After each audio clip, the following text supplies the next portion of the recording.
10th standard மேத்ஸில் 2வது பாடம் எண்களும் தொடர் வரிசைகளும் பயிற்சி 2.2ல் 1வது கணக்கு பார்க்க போகிறோம். இந்த சேனலை சப்ஸ்கிரைப் பண்ணாத ஸ்டூடெண்ட்ஸ் சப்ஸ்கிரைப் பண்ணி சப்போர்ட் பண்ணுங்கப்பா.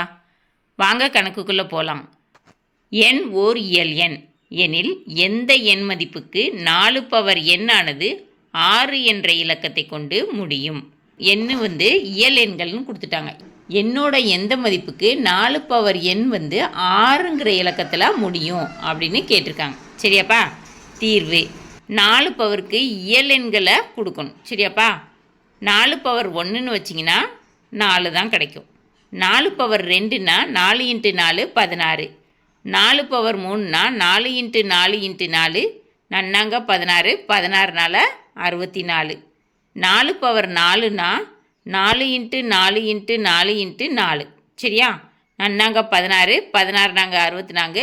64 நாள் 256. இதில் பாருங்கள், ஃபஸ்ட்டு நம்பர் 4ன்னு முடியுது, அதுக்கடுத்து செகண்ட் 6ன்னு முடியுது, தேர்டு 4ன்னு முடியுது, ஃபோர்த்து நம்பரு 6ன்னு முடியுது. சரியா? 2வது நம்பரும் 4வது நம்பரும் 6ன்னு முடியுது. சரியா? இப்போ பவரை பாருங்கள். 4 பவர் 2 4 பவர் 4.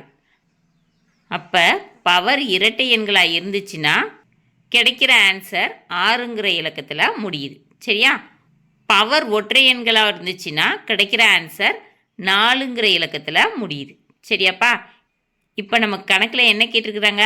6ங்கிற இலக்கத்தில் முடிகிற எண்கள் கேட்டிருக்காங்க. 4 பவரில் இருக்கிறது இரட்டை எண்களாக இருந்தால் கிடைக்கிற ஆன்சர் 6ங்கிற இலக்கத்தில் முடியும். ஓகேவாப்பா? Therefore, எண்ணின் இரட்டைப்படை மதிப்புகளுக்கு 4 பவர் எண் ஆனது 6 என்ற இலக்கத்தை கொண்டு முடியும். ஓகேவாப்பா? கணக்கில் கேட்டிருந்ததை கண்டுபிடிச்சாச்சு.